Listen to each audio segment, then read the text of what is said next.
거룩하신 주님의 이름으로 여러분께 이 말씀을 드립니다. 2025년 교회의 목표, 표어는 여러분 잘 알고 계실 것입니다.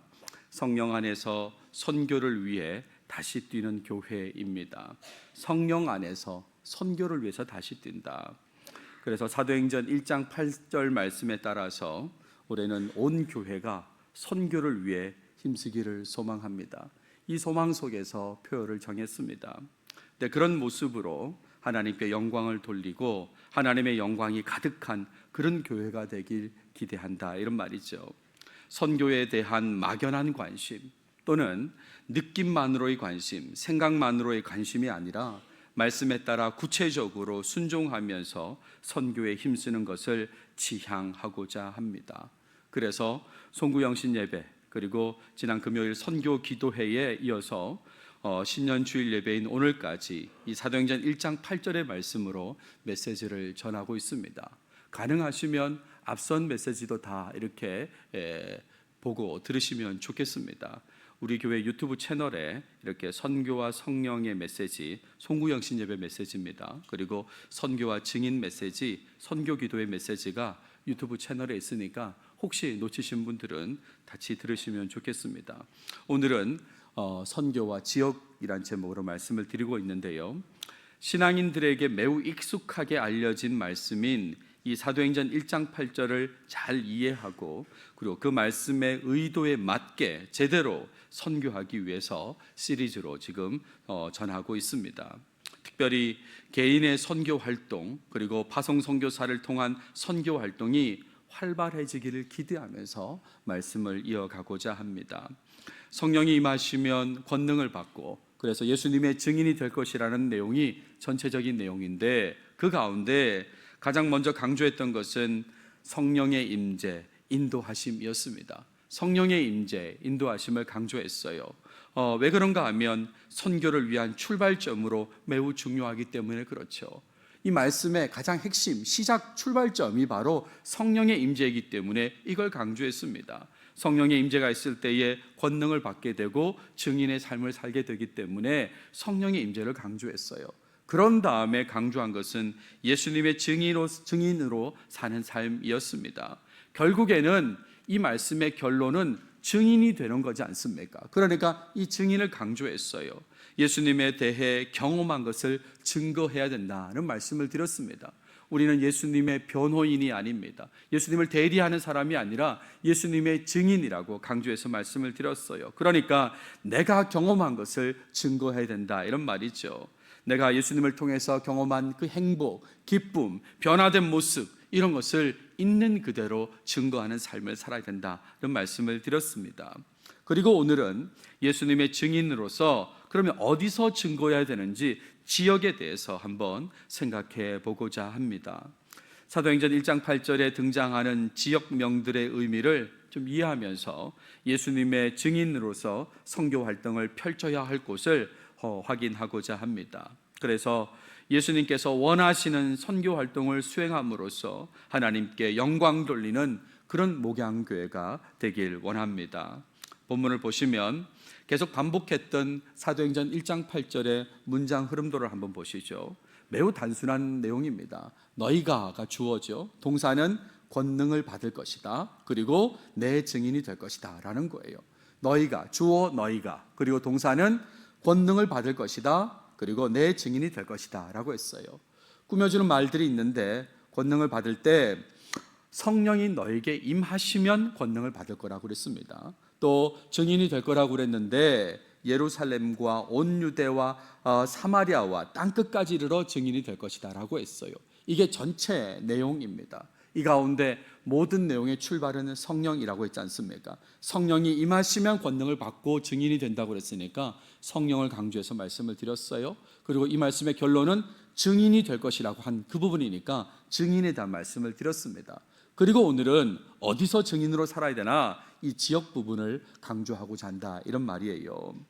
사도행전 1장 8절에 나타난 예수님의 말씀은 제자들에게 사명을 주시는 그런 내용입니다. 사실 제자들은 이스라엘의 회복에 관심이 많았습니다. 그래서 그렇게 질문하죠. 회복의 때가 언제입니까? 그 시간에 관심이 많았는데 예수님께서는 시간에 대한 관심을 접으라고 하셨습니다. 그리고 예수님의 증인으로서의 사명을 감당하라는 말씀을 주셨는데 그게 바로 사도행전 1장 8절의 말씀이다, 이런 말이죠. 앞서도 말씀드렸지만 그 내용의 시작은 성령의 임재이고 결론은 증인으로 사는 것이다 라는 거예요. 그런데 오늘 본문에는 예수님의 증인으로 살아야 할 지역이 언급되고 있어요. 그 지역이 어디입니까? 다시 한번 확인하면 예루살렘과 온 유대와 사마리아와 땅끝까지 이르러 라고 했습니다. 근데 이 내용에 대해서 다수의 사람들은 이 지역이 점점 넓어지는 것으로 이해하는 것 같아요. 그러니까 예루살렘이라는 지역에서 온 유대로 넓어지고 사마리아로 넓어지고 그리고 땅끝까지 점점점 넓어지는 지역이라고 이 본문을 그렇게 이해하기도 합니다. 그래서 이런 원들을 그리기도 하는데, 그러니까 이렇게 점점 넓어지는 것으로 이해하는 게 맞을까? 여기 유대가 있고요, 그리고 사마리아가 있는데 여러분 한번 생각해 보세요. 유대는 사마리아 안에 속한 지역입니까? 그렇습니까? 예루살렘은 유대 안에 있습니다. 근데 이 유대라는 지역이 사마리아 안에 있는 게 맞느냐 이 말이죠. 다른 지도를 보여드리면 여기가 예루살렘인데 예루살렘을 포함한 유대 지역입니다. 그런데 사마리아는 그 위쪽입니다. 그러니까 다른 것이죠. 다른 거예요. 사마리아 안에 유대가 있는 것이 아닌 겁니다. 점점 넓어지는 지역으로 언급한 내용이라고는 받아들이기 힘든 것이죠. 그런 뜻으로 점점 넓어지는 그런 지역으로 언급한 곳이 아니다, 그런 얘기입니다. 자, 그렇다면 하나씩 한번 살펴보겠습니다. 예루살렘은 왜 언급하셨을까? 라고 하면 이것은 현재 거주하고 있는 지역을 의미한다라고 하겠습니다. 예수님의 승천을 지켜본 제자들에게 있어서 예루살렘은 계속 거주하는 곳이죠. 제가 누가복음의 말미와 그리고 사도행전의 초반부는 연결된다고 말씀을 드렸습니다. 마치 드라마 전편과 후편처럼 이렇게 내용이 연결된다고, 그래서 부활과 승천의 얘기가 이어진다고 그랬는데 누가복음 마지막에 승천 부분을 보세요. 그들이 그에게 경배하고, 승천하시는 예수님께 제자들이 경배했습니다. 큰 기쁨으로 예루살렘에 돌아가 늘 성전에서 하나님을 찬송하니라 라고 했습니다. 그러니까 제자들이 계속해서 거주하는 곳은 예루살렘이라는 것을 알 수 있습니다. 근데 그 예루살렘에서 증인의 삶을 살라고 그렇게 말씀하셨다, 이런 말입니다. 그러므로 예루살렘을 첫 번째 지역으로 언급하신 것은 현재 살고 있는 지역에서부터 예수님의 증인의 삶을 살아야 된다는 거, 그 말씀을 하기 위한 것이다 라는 것을 알 수 있죠. 여러분 어디서 살고 있습니까? 여러분이 살고 계신 도시, 동네, 그리고 일하는 직장, 그리고 살고 있는 가정, 지금 현재 살고 있는 곳에서 예수님의 증인으로서의 모습을 보여야 된다, 그 얘기인 것입니다. 가끔 사람들 중에 살고 있는 곳만 제외하고 선교를 한다, 이런 분이 계세요. 내가 아는 사람이 있는 곳에서는 못하겠고 내가 모르는 사람이 있는 곳에서는 할 수 있을 것 같다고 하면서 그렇게 증인의 삶을 살겠다는 분이 있는데, 이런 얘기를 만약에 사도 바울이 들었다면 사도 바울은 자주 표현했던 그 표현을 쓸 것입니다. 메 게노이토라고 했겠죠. 그럴 수 없느니라. 그럴 수 없느니라. 여러분 살고 있는 곳에서부터 하셔야 됩니다. 여러분이 있는 곳, 그곳에서부터 복음을 전하시고 증인의 삶을 사셔야 된다, 이런 말이죠. 어떤 목사님이 설교하시는데 그런 얘기를 하셨어요. 자기 집 앞 청소와 다른 사람 집 앞 청소를 대조하면서 하는 얘기를 하셨습니다. 무슨 말인가 하면 자기 집 앞 청소도 안 하는 사람이 무슨 다른 사람 집 앞 청소를 한다 그러냐, 지금 사는 곳에서도 전도를 안 하는 사람이 무슨 해외에서 선교한다 그러냐, 뭐 그런 얘기를 했었는데 그렇게 적용하시면 될 것 같아요. 예루살렘에서부터 증인이 되라고 말씀하신 것은 지금 살고 있는 곳에서부터 증인의 삶을 살라, 그 얘기를 지금 하고 있다, 이런 말이죠. 두 번째는 온 유대와 사마리아라는 표현입니다. 여러분 이 부분을 주목해 주세요. 가장 많이 오해하고 있는 부분이다 라고 할 수 있습니다. 가장 많이 오해하고 있어요. 어떻게 오해하냐면 우리말 번역 그대로 받아들이는 겁니다. 그래서 온 유대 플러스 사마리아로 이해하는 거예요. 온 유대와 사마리아라는 이 표현을 온 유대 플러스 사마리아로 이해한다, 이런 말이죠. 제가 헬라어 문구를 그대로 가져오면 파세테 유다이아 카이 사마레이아라는 표현인데 여기서 관사는 하나입니다. 테라는 관사가 하나예요. 그러니까 유대, 사마리아를 하나로 묶어서 관사 하나로 표현하고 있거든요. 그러니까 온이라고 번역된 파세, 모든이라고 번역돼야 되는 그 온이 수식하는 것은 유대만 수식하는 게 아니라 유대와 사마리아를 같이 수식하고 있는 표현인 거죠. 그러니까 우리말로는 온 유대와 사마리아라고 했지만 실상 구별하면 온 유대 그리고 플러스 온 사마리아라는 말입니다. 온 유대, 온 사마리아에서 증인의 삶을 살라고 말씀하셨거든요. 자, 그러면 제자들 입장에서 한번 생각해 보세요. 제자들에게 있어서 유대 지역은 그들에게 친밀한 지역이죠.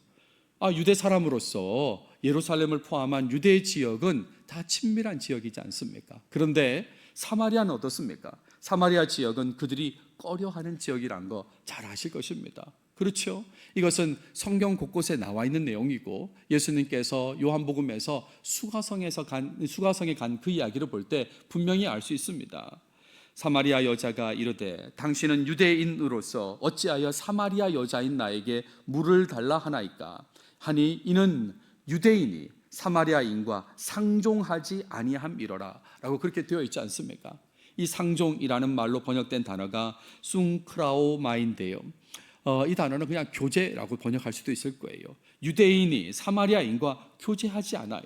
꺼려한다 이런 말입니다. 근데 그런 지역을 지금 말씀하고 계신 거죠. 그러므로 온 유대와 온 사마리아 지역을 언급하신 것은 친밀함과 관계없이 모든 지역에서 예수님의 증인의 삶을 살아야 된다는 것을 의미한다라고 하겠습니다. 점점 넓어지는 지역에 이다한 얘기가 아니다 이런 말이죠. 즉 정서적으로 모든 지역을 말하는 것입니다. 친밀하게 여기는 지역이든 꺼려함을 느끼는 그런 지역이든 어느 곳에서나 예수님의 증인으로 살아야 된다는 거죠. 내가 살고 있는 곳 예루살렘뿐만 아니라 내가 친밀하게 여기는 지역, 친밀하게 여기지 않는 꺼려하는 지역 어디든지 예수님의 증인으로 살아야 된다 이런 말입니다. 세 번째 언급한 것이 땅끝까지입니다. 이것은 지리적으로 모든 지역을 의미한다라고 하겠습니다. 제자들이 살던 당시, 그 당시에 로마는 땅끝으로 여겨지지는 않았습니다. 로마는 땅끝이 아니에요. 땅끝은 어디냐면 스페인이라고 생각했죠. 스페인을 고려한 표현이 바로 땅끝이다라고 하겠습니다. 이것은 제가 임의로 얘기한 게 아니라 사도 바울이 쓴 로마서에 보면 잘 알 수 있습니다. 또 여러 해 전부터 언제든지 서바나로 갈 때에, 서바나가 스페인입니다. 스페인으로 갈 때에 너희에게 가기를 바라고 있었으니 이는 지나가는 길에 너희를 보고 로마 교인들을 보고 그리고 후에 너희가 그리로 스페인으로 보내주기를 바랍니다. 왜 바울은 스페인으로 가기를 바랬을까요? 그곳이 땅끝이라고 그렇게 생각했기 때문에 그런 것입니다. 설교를 준비하면서 우리나라의 땅끝은 어딜까 생각해 보았습니다. 여러분 우리나라 땅끝이 어디입니까? 서쪽 땅끝이, 서쪽으로 땅끝이 어딜까요? 했더니 충남 태안의 정서진이 말리포 해수욕장 쪽에 거기가 땅끝이라는 거예요. 서쪽 땅끝이라는 것입니다. 동쪽 땅끝은 어딘가 했더니 포항이래요. 포항. 근데 이건 조금 애매하다고 합니다. 거기 보면 한반도의 땅끝이라고 되어 있는데 한반도 전체를 따지면 저기 함경도 나선이 제일 땅끝이라는데 아무튼 우리 입장에서는 포항 여기가 땅끝이래요. 섬으로 따지면 물론 독도가 땅끝이죠. 대한민국 동쪽 땅끝이라고 독도에 이렇게 있긴 한데 아무튼 육지만 따졌을 때는 포항이 동쪽 땅끝이고요. 그리고 남쪽으로 땅끝은 해남이라고 그렇게 알려져 있지 않습니까? 근데 사도행전 1장 8절에 말씀하시는 땅끝이 이런 땅끝은 아닐 거예요. 특히나 처음 독자인 그 제자들에게 말씀하실 때 이 내용의 땅끝은 앞서도 말씀드린 대로 스페인까지인 것입니다. 스페인까지를 생각하고 땅끝까지 증인이 되어야 된다는 말씀을 하셨어요. 그런데 여러분 지금 현재를 살아가는 우리 입장에서 한번 생각해 보시죠. 지금은 지구가 둥글다는 것을 다 알고 있습니다. 그렇죠? 지구가 둥글다는 걸 모르는 사람이 어디 있습니까? 그러니까 현재의 땅끝의 의미는 지리적으로 세상의 모든 지역인 것입니다. 물론 그 당시도 스페인까지 그러면서 모든 지역이라고 생각했겠지만 지금은 더더군다나 지구가 둥그니까요. 어디가 땅끝이라고 할 수 있습니까? 어쩌면 제가 살고 있는 바로 옆이 땅끝일지도 모르겠어요. 한 바퀴 돌아서 그런 땅끝일지도 모르겠습니다. 그러니까 모든 지역이 다 땅끝으로 이해될 수 있는 거죠. 세상 어느 곳에 있든지 예수님의 증인으로서 살아야 된다는 것을 이 표현을 통해서 말씀하고 있는 겁니다. 그러니까 지역을 일컫는 표현 다시 보세요. 예루살렘과 온 유대와 사마리아와 땅끝까지 이르러라고 했을 때 이 내용은 현재 거주하고 있는 곳부터 증인의 삶을 살라는 겁니다. 이게 바로 예루살렘이었어요. 또 내가 꺼려하는 곳까지도 정서적으로 모든 곳에서 가깝고 멀고가 중요한 게 아니라 내가 친밀하게 여기는 곳, 친밀하게 여기지 않는 곳, 꺼려하는 곳 있지 않습니까? 근데 거기까지도 증인의 삶을 살아야 된다는 것이고, 또 지리적으로 세상 모든 곳에서 멀든지 뭐 가깝든지 지리적으로 모든 곳에서 증인의 삶을 살아야 된다는 것이죠. 한마디로 증인이 될 것이라고 하는 그 표현에 붙어 있는 이 지역의 의미는 everywhere죠. 모든 것, 어디서든지 증인의 삶을 살아야 된다, 그 얘기예요. 근데 설교를 준비하면서 하나 더 생각난 게 있습니다.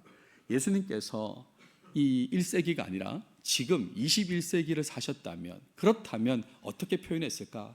하나 더 얘기하셨을 것 같아요. 지금 사셨다면, 지금 현재 거주하고 있는 곳, 정서적으로 모든 지역, 지리적으로 모든 지역, 이 모든 지역 다, 여기는 다 오프라인이지 않습니까? 그러니까 지금 사셨다면 오프라인뿐만 아니라 온라인에서도 증인의 삶을 살아야 된다, 그렇게 말씀하지 않았을까? 모든 곳에서, 오프라인, 온라인 모든 곳에서 증인의 삶을 살아야 된다, 그렇게 말씀하셨을 것 같습니다.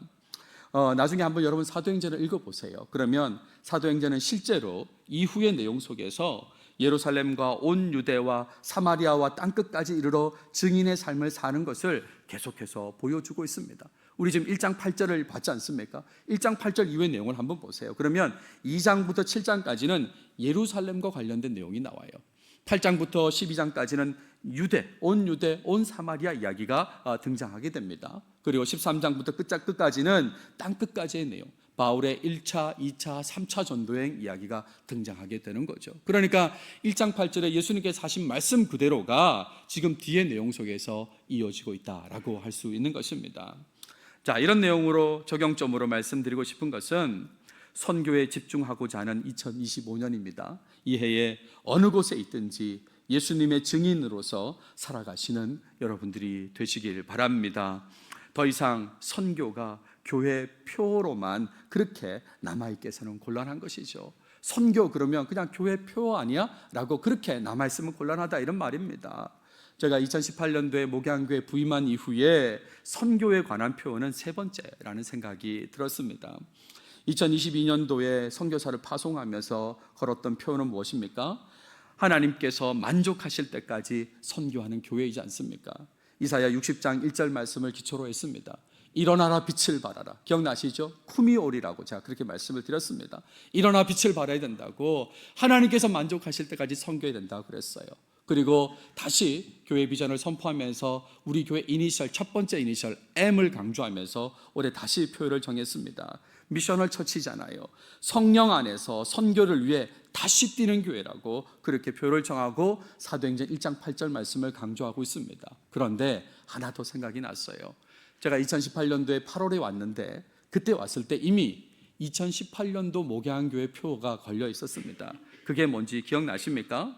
은혜의 복음을 증언하는 해였습니다. 그때도 이미 제가 왔을 때 은혜의 복음을 증언하는 해라고 되어 있었던 거죠. 그러니까 제가 목회하는 동안만 해도 벌써 이 선교와 관련된 표현은 세 번째라고 그렇게 말할 수 있는 겁니다. 그래서 말씀드리는 거예요. 더 이상 선교가 교회 표로만 남아있는 그런 모습은 곤란하다, 이런 말이죠. 선교를 위해서 다시 뛰고자 하는 지금 하나님 말씀에 순종해서 제대로 선교하는 모습을 보이길 원합니다. 교인 각자가 삶의 자리에서 능동적으로 선교를 실천하는 모습을 보이려고 해야 되는 거죠. 선교와 무관한 교인이 있을 수 없는 것입니다. 여러분 개개인이 다 각자의 삶의 자리에서 능동적으로, 실제적으로 선교를 실천하는 모습을 보이려고 해야 되는 거죠. 그리고 파송 선교사의 비자 문제가 해결되어서 목적지로 나아가는 것을 위해 온 교회가 마음을 모으고 간절히 구해야 하는 것입니다. 몇 사람만 기도하고 잠깐만 기도하고 마는 게 아니라 온 교회가 마음을 모아서 그래서 기도하고 또 기도하면서 나아가야 되는 것이죠. 그러면서 지속적으로 선교에 관심을 둬야 되는 것입니다. 1월 달에 바짝 선교에 대한 관심을 쏟는 척하면서 11월, 12월로 가면서 흐지부지 되는 그런 모습, 이런 모습은 없어야 되는 거예요. 지속적으로 선교에 관심을 둬야 하는 것입니다. 그렇게 되기 위해서 사도행전 1장 8절 말씀에 빠짐없이 순종하며 살아가야 하는 것입니다. 이 말씀, 간단한 말씀이지만, 한 절 말씀이지만 이 말씀에서 보여준 내용에 빠짐없이 순종하며 살아가야 돼요. 첫 번째 뭐라고 그랬습니까? 모든 선교 활동은 성령의 임재를 간구하는 것으로 시작되어야 돼요. 그게 출발점이라고 했지 않습니까? 그러니까 여러분 개개인이 어떤 선교 활동을 하시든지 그 모든 출발점은 성령의 임재를 구하는 것으로 시작해야 됩니다. 그럴 때에 놀라운 권능을 얻게 될 것이에요. 예상치 못한 성령님으로부터의 권능을 얻게 되고 그러면 어떻게 됩니까? 증인의 삶을 살게 되지 않겠어요? 예수님의 증인으로서 예수님에 대해 경험한 것을 있는 그대로 그러면 말해야 되는 것입니다. 다시 말씀드리지만 우리는 예수님의 변호인이 아닙니다. 지금 변호인으로 살란 얘기가 아니에요. 증인으로 살라고 그렇게 말했지 않습니까? 그러니까 예수님을 통해서 내 개인이 내 삶이 얻은 그 기쁨, 행복 그리고 변화된 모습, 이 모습을 구체적으로 사람들에게 있는 그대로 증거해야 된다 이런 말이죠. 그런 다음에 제가 오늘 강조했죠. 어디에 있든지 예수님의 증인으로서의 삶을 살아야 하는 것입니다. 현재 살고 있는 지역에서, 그리고 내가 정서적으로 꺼려지는 지역이라 할지라도, 그리고 지리적으로 거리가 먼 지역이라 할지라도 거기에 하나 더 추가해서 온라인에서도 어디서든지 예수님의 증인으로서 내가 경험한 예수님에 대해서 있는 그대로 증거해야 된다 이런 말입니다. 여러분 생각해 보십시오. 사실 어디서든지 예수님의 증인으로서 예수님에 대해 경험한 것을 말하며 산다는 건 사실은 항상 언제든지 그렇게 살아간다는 거죠. 어디서든지 그렇게 산다는 건 항상 언제든지 그렇게 산다, 그렇게 말할 수도 있는 것입니다. 성령의 임재를 통해서 권능을 받는다면 어디서든지 언제든지 증인으로 살게 될 것이에요. 그래서 바울이 이렇게도 얘기했습니다. 디모데후서에서 너는 말씀을 전파하라. 때를 얻든지 못 얻든지 항상 힘쓰라라고 한 거죠. 어디서든지라는 말도 하지만 언제든지라는 말도 한다 이런 말이에요. 때를 얻든지 못 얻든지 항상 힘쓰라고 그렇게 말한 거죠. 부디 선교를 막연하게 생각하지 않으셨으면 좋겠습니다. 먼저 자신의 삶에 꼭 선교를 적용하시길 바랍니다. 살면서 머물게 되는 모든 지역에서 만나는 사람에게 예수님의 증인으로서의 삶, 내가 이렇게 변화되었습니다, 내가 이렇게 행복합니다, 기쁩니다 라고 하는 것을 보여주셔야 되는 거예요. 삶으로도 보여주시고 뿐만 아니라 경험한 것을 있는 그대로 말로 증거도 하시길 바랍니다. 내가 내 말 좀 들어보라고, 내가 이렇게 바뀌었다, 이런 행복을 느끼고 있다고, 이런 기쁨을 가지고 있다, 이렇게 변화되었다고 증거해야 된다 이런 말이죠. 사실 이렇게 얘기하지만 우리는 참 연약해서 실천하기 힘들죠. 머리로는 알고 있는데 실천하기 힘듭니다. 그래서 말씀드리는 거예요. 더욱 성령의 임재를 구해야 된다 이런 말입니다. 선교 활동의 시작은, 그 출발점은 성령의 임재를 구하는 것이다. 꼭 기억하십시오. 성령의 임재를 통한 권능을 가지고 어디서나 예수님의 증인으로 살아가는 목양교회 모두가 되시길 바랍니다. 이 지역 저 지역을 걸러내면서 여기는 이래서 안 되고 저기는 저래서 안 되고 하면서 걸러내면서 예수님의 증인으로 살지 않다가 생각지도 못한 순간에 증거할 기회조차 잃어버리는 사람, 여러분 가운데는 아무도 없으면 좋겠습니다. 주어진 시간, 주어진 장소를 귀하게 여기시고 최선을 다해서 증인으로 꼭 살아가시길 바랍니다. 여러분 이거 하나 기억하십시오. 선교에 대한 목양교회 동참이 없어도, 우리 목양교회가 선교에 동참하지 않아도 하나님께서는 그분의 섭리 속에서 계속 일하실 것입니다.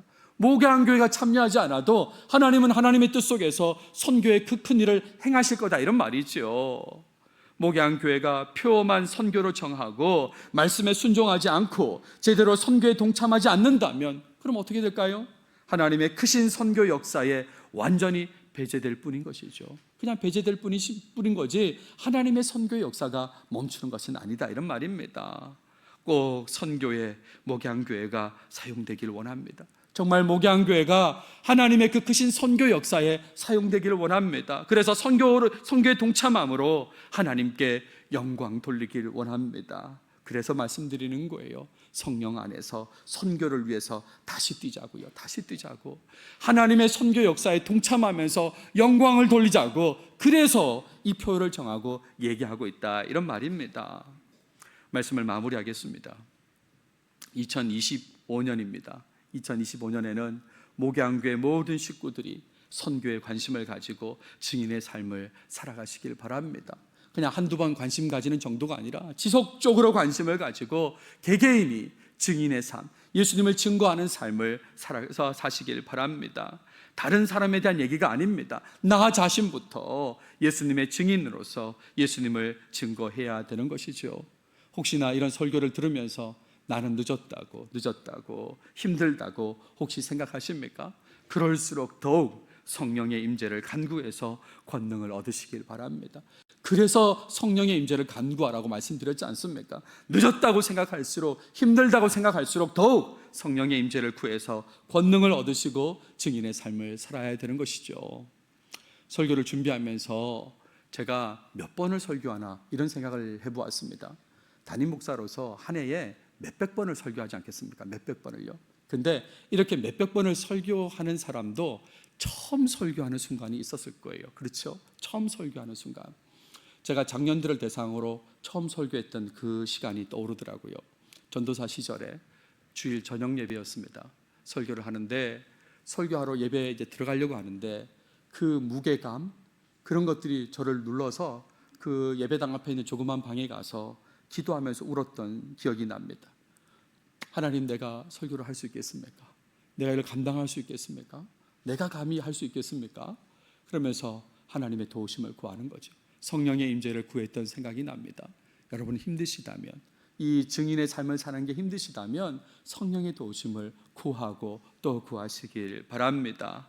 부디 선교의 사명에 두려움과 부담감을 느끼신다면 그럴수록 성령의 임재를 기대하고 간구하시면서 예수님의 증인으로 사시길 바라요. 특별히 오늘 강조한 대로 어디에 있든지 모든 장소에서, 모든 지역에서 예수님의 증인으로서 예수님을 증거하시는 여러분들이 다 되시길 바랍니다.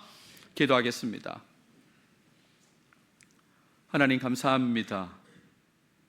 우리를 사랑하셔서 2025년도를 허락하시고 선교에 집중할 수 있는 그런 기회도 허락해 주셔서 감사합니다. 아버지 하나님, 사도행전 1장 8절 말씀을 보게 하셨는데 늘 성령의 임재를 구하고 권능을 받아서 예수님을 증거하는 증인의 삶을 살도록 주님 인도해 주시옵소서. 특별히 오늘 주신 말씀대로 어디에 있든지 모든 지역에서 예수님을 증거하는 모습이 우리 삶을 통해 나타나게 해 주시옵소서. 지금까지 이 선교에 대해서 막연하게 생각했다면 이제는 능동적으로 실질적으로 참여하는 선교가 되게 도와주시고, 정말 성령 하나님과 함께 어디서나 주님을 증거하는 증인의 삶을 꼭 살도록 우리 모든 교인들을 인도해 주시옵소서.